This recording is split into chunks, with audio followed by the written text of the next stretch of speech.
Thanks for joining us in the Trenches with Dave Lapham, brought to you by First Star Logistics, coming to you from our studios as always. And man, it's a privilege to be joined by assistant head coach, special teams coach, Darrin Simmons. My definition of Darrin Simmons, just an all coach. And I mean that in every positive way that it could be defined. I mean, Darrin Simmons, he's detail oriented. He gets the best out of his players. He wants the best for his players. He communicates well with his players. He builds relationships with his players. His players respond to him. He's been doing it for the Cincinnati Bengals at the highest level for over 2 decades. Special teams are a big, big part of the game at any level of football. And the Bengals this past season, 3 of the 4 areas of special teams finished in the top 10, courtesy Darrin Simmons and his players.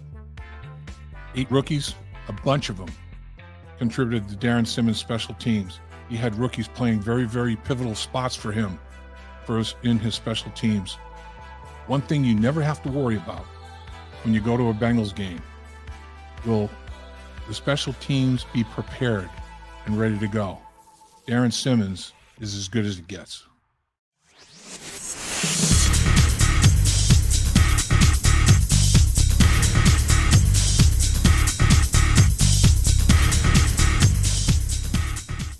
What a great decision you made to join us today in the Trenches with Dave Lapham, brought to you by First Star Logistics. As always, coming to you from our outstanding studios, because we have a very, very special guest, and that would be special teams coach, assistant head coach, Darrin Simmons. Been with the Bengals over 2 decades, had another phenomenal year with the Cincinnati Bengals with respect to his special teams units. Coach, appreciate your time very much. Well, as you know, it's always a pleasure of mine to be here, and I always enjoy talking football and just talking our team with you. You give our fans such great insight to, what the inner workings of our team are and how things really are and how things really work. So we appreciate you being able to communicate to all of our fans that way. Very much appreciate those kind words. No question about it. You are respected around the National Football League. There is no question about it. You are the best special teams coach in the National Football League, and your team performed that way in phases this year as well. As always, 10th in the National Football League in punt returns, over 10 yards per. 6th covering punts, limiting the opponent to 7 yards per return. 2nd covering kickoffs in the National Football League, and then 16th returning. But 3 of the 4 units, top 10. Satisfied with what took place this year, Coach? Yeah, I think overall, for the most part, I was pretty satisfied with the way we did. I think the kickoff and kickoff return numbers get jaded a little bit just because of the way the rules are this year. We only had, I think, 12 opportunities on kickoff return the whole year, which is like an all-time low. We just want more opportunities, to affect the game. And when teams choose not to kick it to you and they choose to hit touchbacks, it just makes it more difficult. I do think the weather was a factor in that too. We really didn't play in any poor weather games, like super windy or super cold games like we've done in the past when we've had more opportunities. I just think that it was better weather. The kicks were traveling further. The kickers are good in this league, and we just didn't give me opportunities. I think that'll change going forward. I really believe that nobody's happy with the where the game stands right now in some special teams areas, specifically the kickoff and kickoff return game. I don't think anybody's happy with the way it's going right now, and I certainly think there'll be a lot of changes this offseason. Jones, as a returner, finishes 8th in the National Football League, 10.8 yards per punt return. Of course, the 81-yard return for a touchdown, 4th longest return this year in the National Football League. What is it about him as a return guy that impresses you, Coach? Well, it's kind of the same thing that he did in college. I think he's very decisive. He does a really good job of managing the play. He's sure-handed. I think he did a good job of ball handling, especially for a young guy. And we had a lot of young players at critical spots. I think that was one of the things this year I'm probably the most proud of is We had rookie gunners the whole damn season. We ended the year with a rookie kickoff returner. We have a rookie punter. We have a rookie punt returner. We have a second-year snapper. We have a third-year kicker. So, excuse me. I think we're very, very youthful, and that's kind of what is probably the thing that keeps you excited the most is there's a lot of talent and a lot of speed and a lot of youth that needs to continue to be developed. And Charlie's no different. Charlie got, after getting off to a hot start there to start the season, he hurts his thumb, has surgery on his thumb, misses 6 weeks, and then, he comes right back and still did a good job. We didn't bust off any long ones, like he had. I think certainly that, the opponents knew that too. They tried to hang the ball up a little better or get the ball out wider to kind of help limit his opportunities to get big returns. But again, I thought he got what was blocked and was effective really for the whole year. Brown is so explosive. I mean, man, he's got some acceleration. This dude can get 0 to 60 in a heartbeat, can he? Yeah, he really can, and that's kind of what we wanted to see at the end of the year. Again, he went through a spurt there. He was really going to be the kickoff returner for our San Francisco game, and then he got hurt that week of practice. But we had kind of made the decision as a coaching staff that we're going to put him back there for that game, and then he ends up hurting his hamstring that week.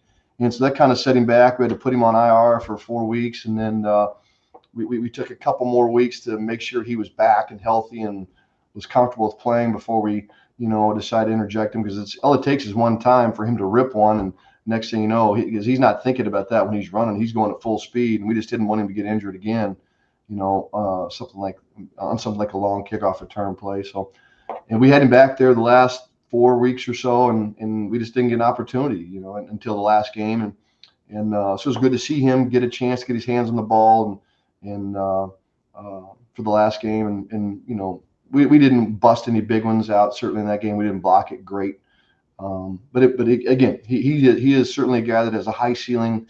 That anytime he has his hands on the ball, he has the opportunity to make something exciting happen.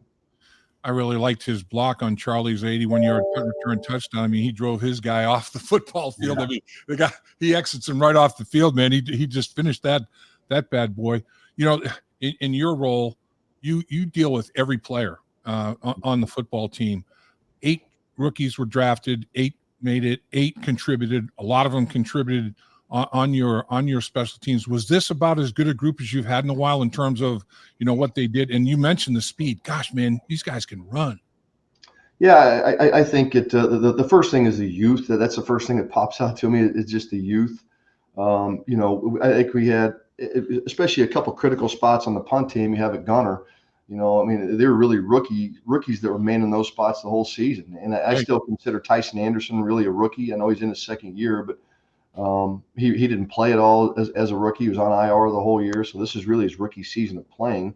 And we start the year with Andre Yosevich, who's never done any of this stuff at Princeton, right? And Tyson, who has never played gunner. I mean, Tyson was an interior protection guy the whole year, but the way the roster shook out the last week of the year, we had to move him out to gunner. And so I thought that Colt did a good job of really getting those two guys up to speed, in addition to DJ Ivey. Even Chase Brown played gunner at the end of the year. We had a ton of rookie players that played on that spot specifically early on. So youth is a big one for us. But I was happy overall for the most part with our execution and the way these guys stepped up and played. Again, we tried to take advantage of what the rules dictated to us. Like I said, I don't think it's in a great place with the league and how our rules are, again, specific on kickoff and kickoff return. I hope we can get that changed and rectified and make that more of an exciting play again. It's boring for the fans. It's boring for me, frankly, as a coach too, to have to, because it's out of my control a lot of times what the opponent's they're going to kick it to you. They're not going to kick it to you. What's the weather going to be? How much time and effort I put into game plan, a kickoff or a kickoff return play. I don't know what the weather's exactly going to be. I don't know what the intent of the other coach is. So I got to prepare like we're bringing all these balls and we're going to return every one of them until we don't. And so hopefully that can get fixed so there's not as much wasted time and we just make it more of an exciting play. You mentioned Tyson Anderson. Unfortunately, he gets hurt. I mean, he was a tackling machine. He ended up still leading, I think, special teams and tackles. Was he playing at a Pro Bowl level? Was he that? doing that Yes, good he job? was. He was playing at an impact level. I mean, at the time he was injured, he was tied for the league lead in special teams tackles Right. at the time he was injured, and which is just phenomenal for really essentially you're talking about a rookie player. And so the arrow is certainly pointing up for him. Hopefully he can come back from this knee injury, which I believe he will, with the, certainly a huge amount of resolve and get himself back to where he was, or as close as where he was pre-injury. He's a hell of a good kid. He wants to do well. Obviously he made some plays in the preseason on defense to earn his way onto our team. He had a couple picks, I think, early on there, maybe in the Green Bay game, Right. and he earned his way, onto our team. And that's, for a lot of these young guys, that's what it's about. It's about opportunity, but when you get those opportunities, you got to make good, you got to execute, you got to show, to prove to, not only to the coaches, but to the rest of the team that you can be somebody you can be counted on. And he certainly did that. In addition, we had several other guys. DJ Ivey, I think, it took him a while when he finally got the opportunity to play. He came on, and unfortunately for him, he got injured too, just like Tyson did. When it really stunk, because he was really starting to come on, and he was starting to get things figured out. Yeah. And so hopefully those two guys can get back and get healthy and pick up where they left off.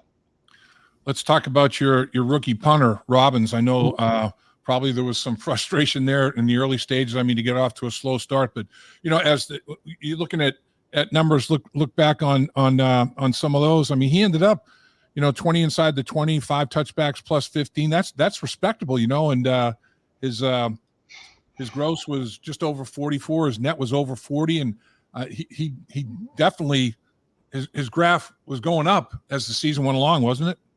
Yeah, I think they started down at the bottom, certainly at the beginning. Nowhere to go but up. I think everybody felt that frustration.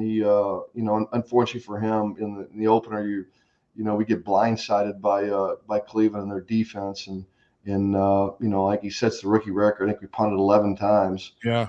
In a windy, rainy game. So if you're looking to try to ease a rookie into his career, I mean, that was not easing into him. He got punched right in the face and from the get-go. And Brad's a hardworking guy that it means a lot to him. Was the execution always what it needed to be? No, it certainly wasn't. And was the consistency there? No, it certainly wasn't.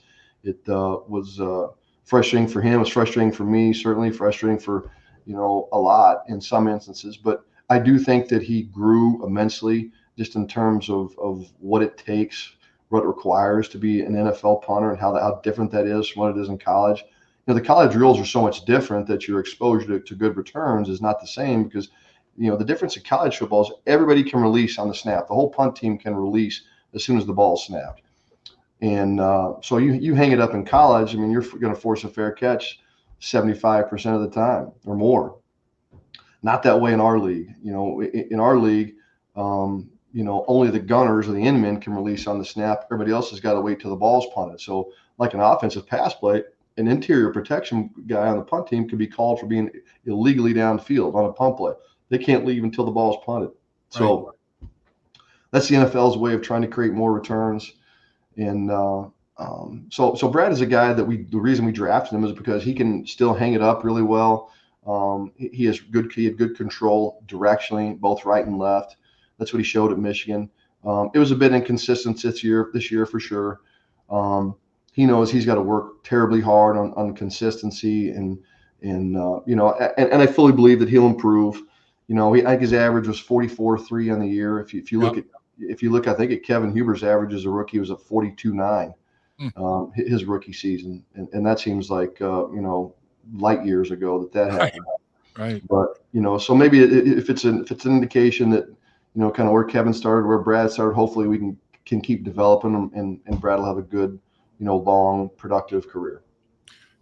There's the old axiom that year 1 to year 2 is when players make their biggest gains, because year 1 you kind of don't know what you don't know yet, but you go through it, and then you have an off season to reflect on it and improve and all that. And I know it was for me. I mean, my first year to second year, I mean, the light went on in a lot of different ways, and do you think, in your experience with punters, kickers, and special teams players, does it apply to them as well?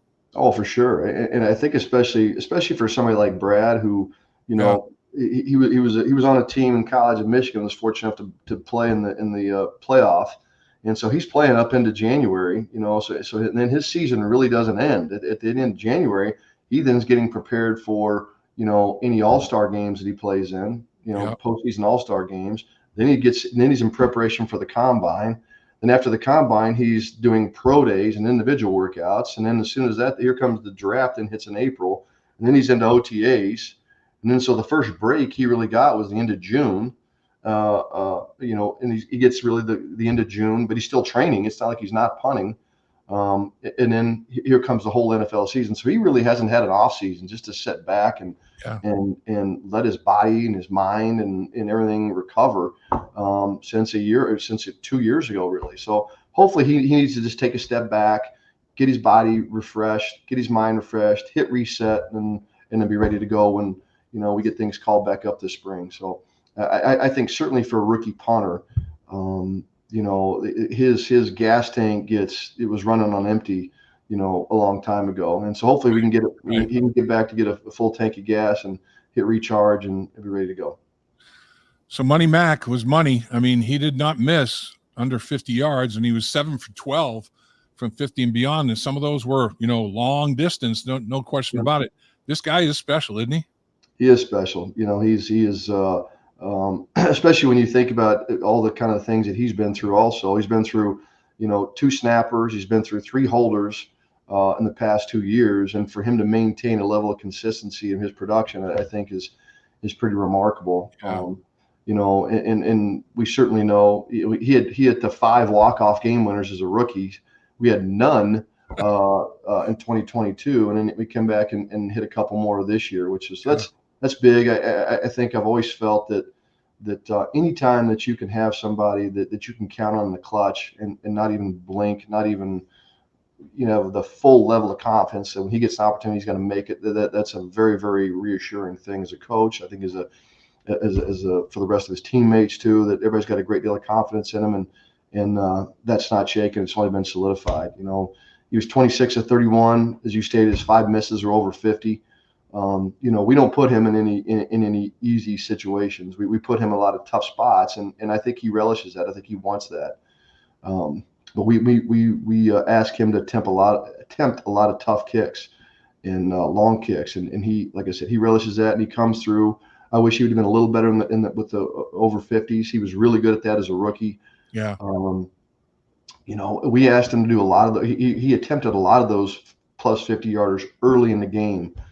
Early in games, which is difficult. A lot of times he's like anything. You'd like to see him get into the flow of the game a little bit, get a kick or two in him, before we run him out there for a 55-yarder. But that's not the nature of the position. He's got to be ready to go at a moment's notice, and for the most part he was. So I'm very excited that we have him. I feel very fortunate we have him, and hopefully can still continue to be productive. If it's ambient conditions, there's no wind. Beautiful day. There's no factor that would affect his distances or trajectory or whatever. What's his range? I mean, what is the limit of this guy's range on a good day like that? Well, I think if you're kicking in a dome, and that's probably the most the most liberal place, or the most where there's no effect on any other external factors. Right. He can hit from certainly over 60. He can hit from 63, 64, pretty regularly, I think. Amazing. If we can do things to change his approach a little bit, I think Justin Tucker had one of those when he broke the NFL record. He did not use a normal approach on that kick. It was a elongated approach so we can get more momentum into the ball. We do the same thing with Evan, and Evan can hit from well over, in the upper 60s. When we do that, but I think in a normal course of it, it's over. It'll be 62, 63, 64, somewhere around in there. I think he could hit with just normal, not have to change his, change his technique.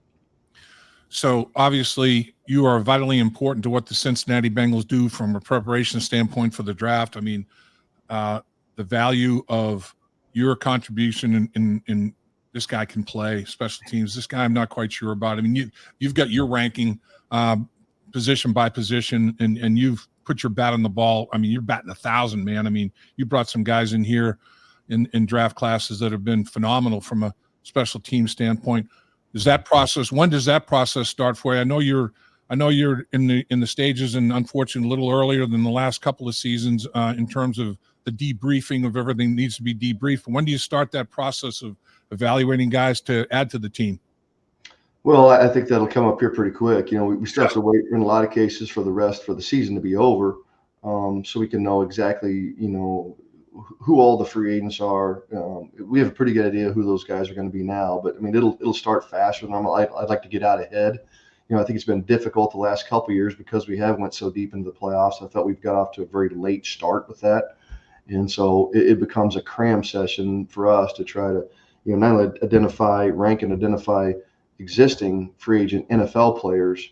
It also makes it difficult to get ready for, just more difficult to get ready for the college draft.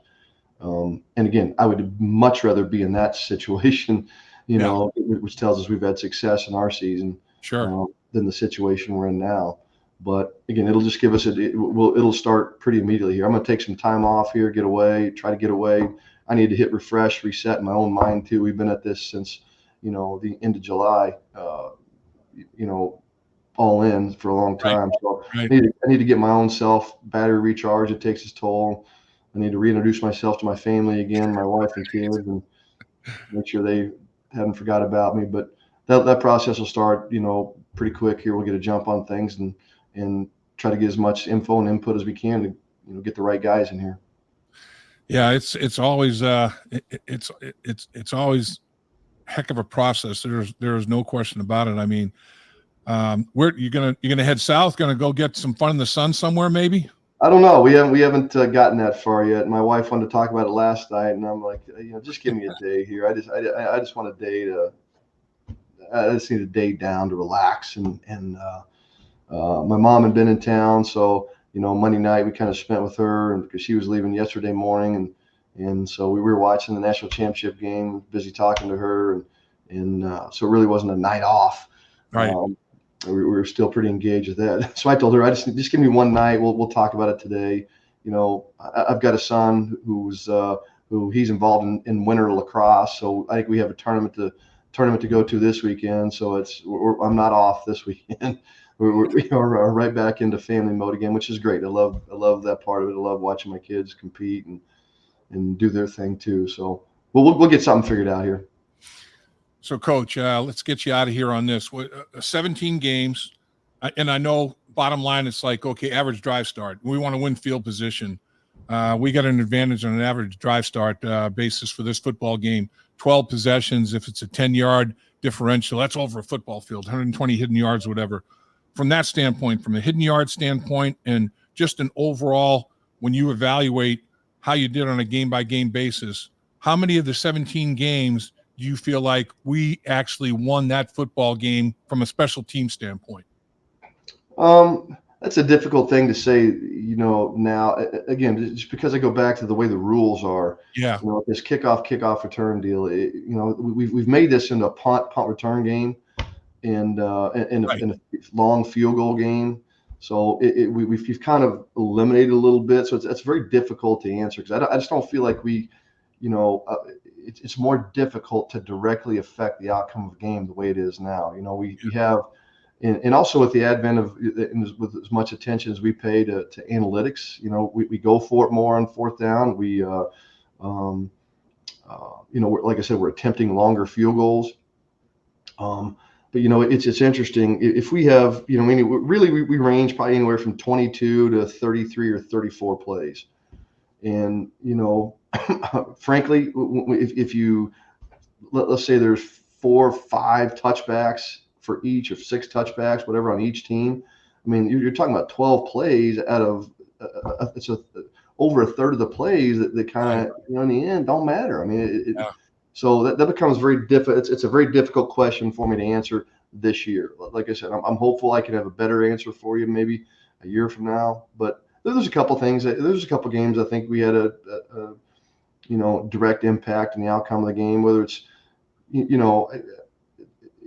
like the San Francisco game, for instance. Travion has an explosive kickoff return to start the game. Yep. We have a 50-yard kickoff return, which really uplifts our team. We knew San Francisco was a very good team. They'd won a bunch of games in a row at home. And then, to punch him in the mouth on the very first play of the game, I think knocked them back, and we never really looked back after that. Mm-hmm. So I like to think that they're just little splash plays like that, have a direct effect on like that. But it's been more difficult to really put your hand on, or a finger or thumb on how many games that really was, just because I think the way the rules are, the way our league is affected the rules, it's made it more difficult. Well, Coach, you had another phenomenal year. The Bengals are very, very fortunate to be able to have you as a member of their coaching staff. And I love to talk to the young special teams players throughout the season and ask them about you. And, man, it is so universal, Coach. Your players love you, man. They respect the heck out of you. They're like, Coach is so detail oriented, man, and we really appreciate it. We respect. He gets the best out of us, and I mean, it's that's trust and respect are two big things, man, between players and coaches, and you've got it all from your players. There's no doubt about it. They think the world of you. Well, I appreciate that. That means a lot. That's the reason you do this, and it's the reason I do as a coach. Is I think my job is to develop the back half of the roster, develop the players who are not starters offensively or defensively, and right. Some of these guys, and it's becoming more and more, as we go here, come into our league and come to our team less and less prepared to be what it is. Andre Yoshevas, and it's not a fault of anybody where he came from. It's just a fact. I mean, he didn't play much. He really didn't do that type of stuff. Right. Different from maybe somebody like Jordan Battle. I mean, Jordan Battle did it a lot. He played a lot of special teams in his career at Alabama. So they come in at different levels, and trying to get, all these guys married up and all thinking the same way is a task in its own, and getting them to believe and understand how important it is, and how you can affect the game, I think is, even though they may not be playing offensive or defensive, yes, you can still affect the game, and here's how you have to do it. And these guys, that's all they want to do. They want to play. They want to be an integral part. They want to be a productive part of the team. And we got a hell of a group of guys, the scouts, the coaches. We've all done a good job of identifying the types of players that we want on our team. And I think that's really evolved here over time. And we've got a great group of guys. And, I'm excited to get back to work with them when that time comes. Coach, successful coaches, in my mind, have two traits: their ability to communicate and the ability to build relationships with people, be people persons as such. And you've got both of those in spades, man. And to me, that's what a head coach has to be in the National Football League. And there's some openings out there. And I've always said, Darrin Simmons, man, would be a hell of an NFL head coach. But I'm glad you're special teams / assistant head coach with the Cincinnati Bengals, Coach, because there's nobody better, and we appreciate your time. Well, I'm happy to be here. That I'm very fond of my situation here, and very fond of it, and I always enjoy talking with you. And this is a good organization to be a part of. It's a good core group, and we just got to have some things fall our way, and we'll be back to where we need to be, or where we want to be next year. I agree, man. This team's got the makings of being elite. There's no doubt. Yep, I agree. Have a great one. Okay, Lap. Thanks. Appreciate your time as always. Appreciate you, bud. Dave Lapham here, and every day I am grateful for my experience to have played professional football. As a player, I realize self-motivation, leadership, and appreciating your teammates are key. At First Star Logistics, you can use those same attributes to create the life you want for you and your family. Build your future by working hard like I did. You'll see results both on and off the field. Call First Star Logistics today and be part of our winning team.